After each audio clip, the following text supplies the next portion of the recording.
नमस्कार साथियों, मैं कुमार कृष्ण आप सबका आपके अपने YouTube चैनल पे आपका हार्दिक अभिनंदन और बहुत बहुत स्वागत करता हूं। साथियों, एक बार चर्चा करूंगा कर्मचारी चयन बोर्ड के द्वारा पशु परिचर का जो रिजल्ट जारी कर दिया गया है उनके संबंध में। कर्मचारी चयन बोर्ड RSSB बोर्ड के द्वारा पशु परिचर भर्ती के अंदर तकरीबन 4 लाख लोगों को पास किया गया और उन लोगों की एक लिस्ट है जो गत दिन यानी पिछले वाले सप्ताह के अंदर जो है जारी भी कर दी गई। अब मैं चर्चा करूंगा उन 4 लाख अभ्यर्थियों में से बोर्ड के द्वारा जो है 1.25 गुना यानी सवा गुना अभ्यर्थियों को संबंधित विभाग के द्वारा डीवी के लिए बुलाया गया है। उनके संबंध में बात करेंगे। और उन 1.25 यानी सवा गुना अभ्यर्थियों की जो लिस्ट है वो भी संबंधित विभाग के द्वारा जारी कर दी गई है। और इन 1.25 गुना अभ्यर्थियों का स्क्रूटनी फॉरम, क्या स्क्रूटनी फॉरम है जो फ्लिप करना है उन अभ्यर्थियों को। और ये जो फॉरम है ये 12 अप्रैल से मतलब है जो शुरू हो चुके हैं और 18 अप्रैल तक इस फॉर्म को फ्लिप किया जाएगा। यानी बात करें कि ये जो फॉर्म है वो शनिवार से शुरू हो चुके हैं और 18 अप्रैल तक इस फॉर्म को यानी स्क्रूटनी फॉर्म को अप्लाई करना है। अब अपन यहाँ देखेंगे कि ये जो स्क्रूटनी फॉर्म है उसमें कोई गलती ना हो। ये जो स्क्रूटनी फॉर्म होता है इसमें 9-10 पन्ने होते हैं भाई।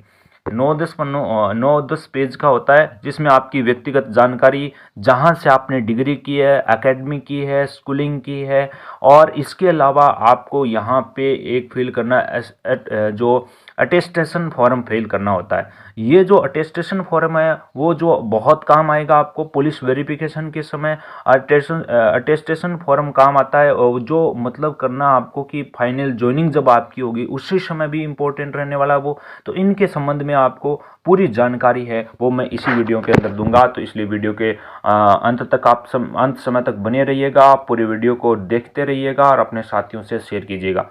देखिएगा कि ये जो स्क्रूटनी फॉर्म है, जो अटेस्टेशन फॉर्म है वो कैसे भरना है, इसको मैं व्यक्तिगत रूप से आपको पूरी जानकारी इसी वीडियो में देने वाला हूँ।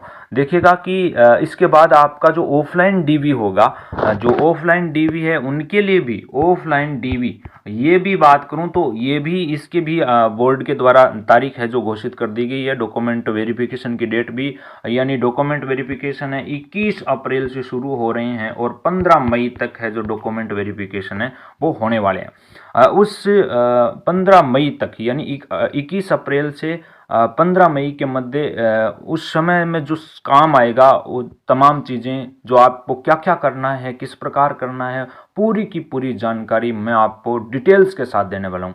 और आप देखते रहिएगा कि स्क्रूटनी फॉर्म को कैसे फिल करना है ताकि आपको कोई गलती का सामना न करना पड़ा, कोई आपको परेशानी नहीं हो, और कोई भी समस्या आपके सामने आती है तो मैं उस समस्या को समाधान लेकर के आपके इसी चैनल पे आऊँगा। तो चैनल को सब्सक्राइब जरूर करना भाई और लाइक करना, और कोई भी समस्या आ रही है तो कमेंट बॉक्स में ज़रूर बताना। आपको सबसे पहले एक बात बताना चाहूँगा कि स्क्रूटनी फॉर्म कैसे फिल करना उनके संबंध में। देखिएगा, सबसे पहले आपको इसमें आपको करना है SSO ID, जो है आपकी SSO ID है उस SSO ID को करना है लॉगिन। जैसे ही आप SSO ID को लॉगिन करते हो तो आपके सामने ठीक स्क्रीन पर दिख रहा ऐसा का ऐसा इंटरफेस है वो खुल जाएगा।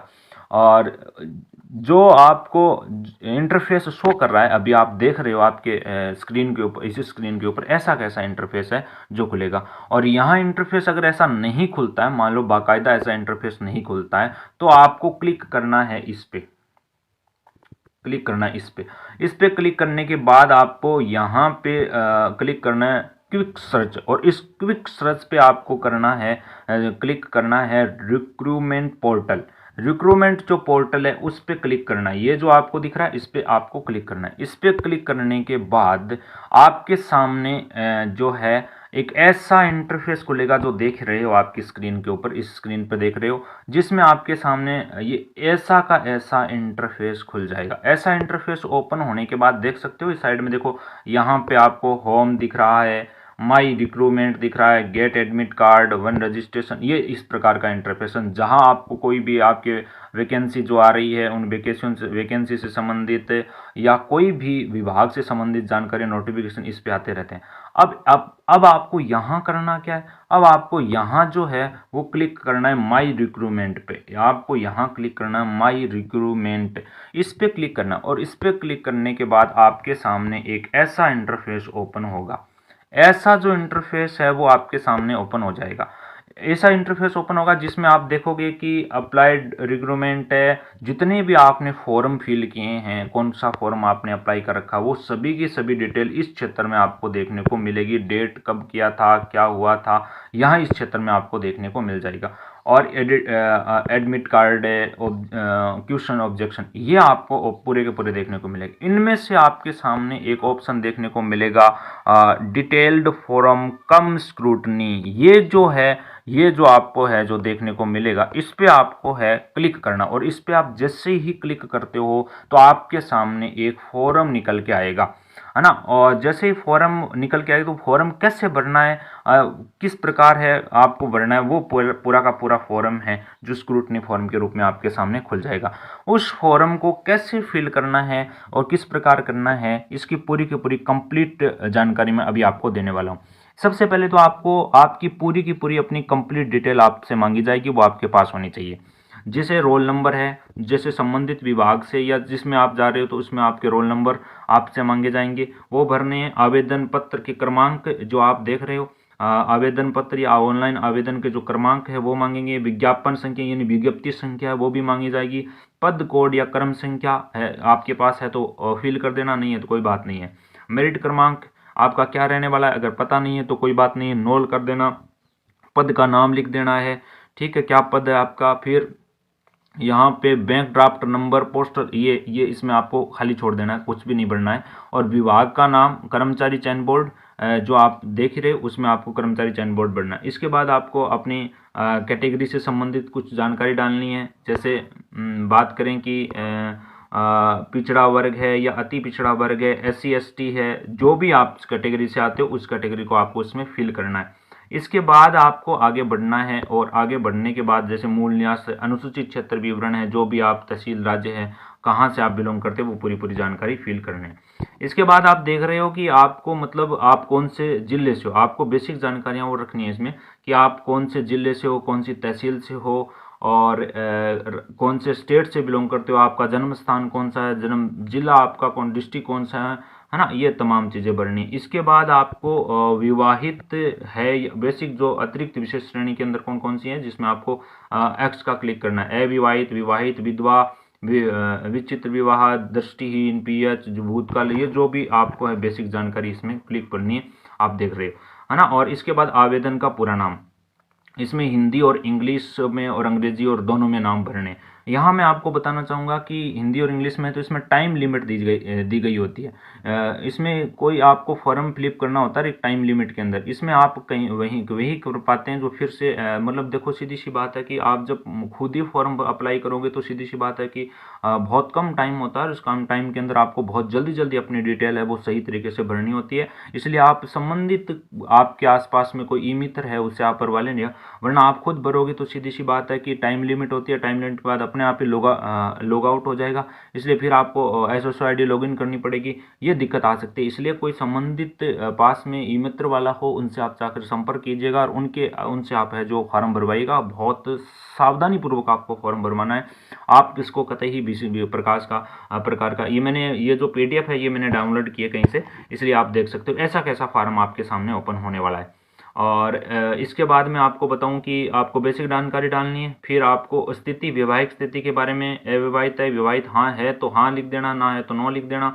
कोई भी किसी प्रकार की आपसे संबंधित विवरण है जो मांगा जाए उस हिसाब से भरना है। विवाह विवरण है, विवाह पंजीयन के आधार पे, ये पूरा का पूरा जो देख रहे हो ये आपकी विवाह पंजीयन के आधार पे होगा। अब पत्नी का नाम होगा, है ना। और ये देखो आप विवाह की तिथि, विवाह स्थान, पंजीयन संख्या, पंजीयन स्थान, पंजीयन अधिकारी, यानी आपके जो विवाह प्रमाण पत्र है उसमें अपनी पत्नी का नाम है, विवाह तिथि भी है, विवाह स्थान भी है, पंजीयन संख्या भी है, पंजीयन स्थान भी है, और संबंधित पंजीयन अधिकारी जो नीचे साइन किए हुए उसका जो यहाँ पे नाम लिखना है।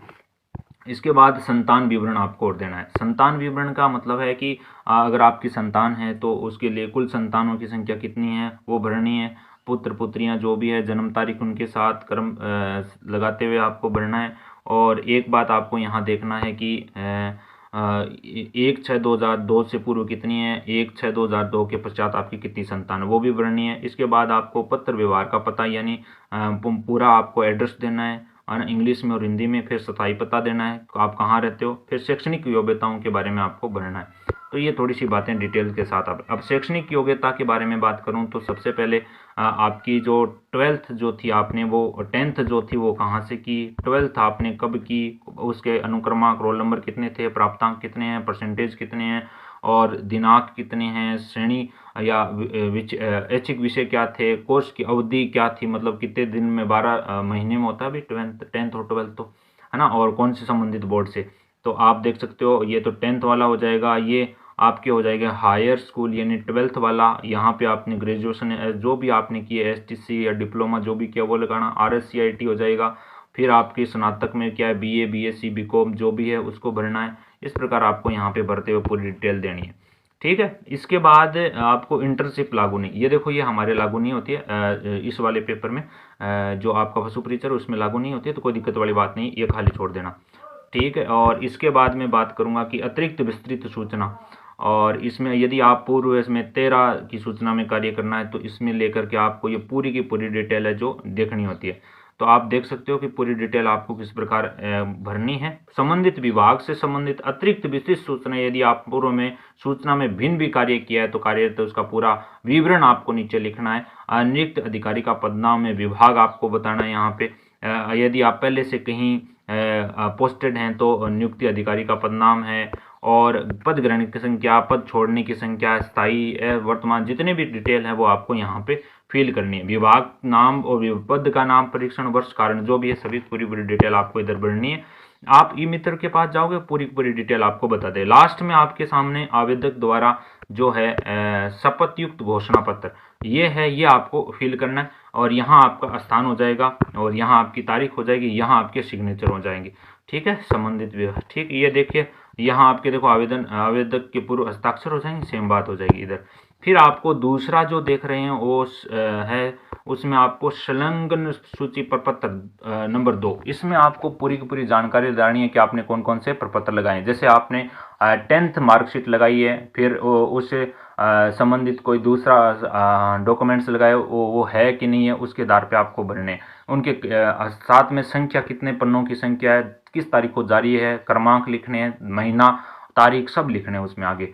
जैसे आपके सामने बात करूं कैरेक्टर सर्टिफिकेट, जैसे पशु परिचर के अंदर 3 कैरेक्टर सर्टिफिकेट होते हैं, 2 तो राजपत्रित अधिकारी गजेटेड अधिकारी के हो जाते हैं, और एक आपका जो है जहां से आपने अंतिम समय में शिक्षण किया था वहां से आपको लेकर के आना। तो 3 ये चरित्र प्रमाण पत्र हो जाएंगे। उसके पूरी जानकारी, मूल निवास, उनको पन्नों सहित, पेज सहित आपको यहाँ पे संलग्न करना है। किस तारीख को ये जारी हुआ था, क्या है पूरा का पूरा मैटर है वो आपको यहाँ पे करना है। और ये सभी के सभी अपलोड करने हैं तो उनकी साइज से संबंधित भी आपको ध्यान में रखना है। दूसरी बात करूंगा शिक्षा संबंधित प्रमाण पत्र। ये जो शिक्षा संबंधित प्रमाण पत्र है ये आपको फिल करना है कि ये पूरी जो संस्था प्रधान है, राजपत्रित अधिकारी है, उनसे संबंधित है जो आपको भरना है। फिर इसके बाद में अभ्यर्थी चेकलिस्ट की बात करूंगा। चेकलिस्ट में आप देख रहे हो कि अभ्यर्थियों द्वारा ये जो करवाए जा रहे हैं, अभ्यर्थी की अनिवार्य शैक्षणिक योग्यता विज्ञप्ति में निर्धारित योग्यता के सर्वथा अनुरूप है, भिन्न है किंतु समकक्ष है। अभ्यर्थियों ने आवेदन की अंतिम अनिवार्य शैक्षणिक योग्यता प्राप्त करने की कर ली गई उसके बाद की है, तो उसी आवेदन की अंतिम तिथि प्राप्त कैसे करनी है, किस प्रकार भरना है, आवेदन की पूरी जानकारी है इसमें आपको फिल करनी है। इसमें फिल करनी है। फिर क्या अभ्यर्थियों द्वारा अनिवार्य शैक्षणिक योग्यता उपयोग की परीक्षा की तिथि है उत्तीर्ण कर ली गई है या साक्षात्कार की स्थिति के तक ये पूरी की पूरी इसमें डिटेल है, वो आप देख रहे हो चिन्ह, उसमें आपको क्लिक करने हैं। इसके बाद आप चलोगे आगे, आयु से संबंधित है, अगर आपकी जो आयु है वो आपको फिल करनी है, या फिर आयु में किसी प्रकार का कोई आपको आरक्षण या छूट है वो उसमें आपको क्लिक करना है, वो आपको यहाँ पे भरना है। इसके बाद आपको यहाँ पे कार्यालय उपयोग हेतु कार्य जो है पूरा का पूरा कार्यालय उपयोग हेतु है तो इसको आपको खाली छोड़ देना, इसमें किसी भी प्रकार का कोई भरना नहीं है।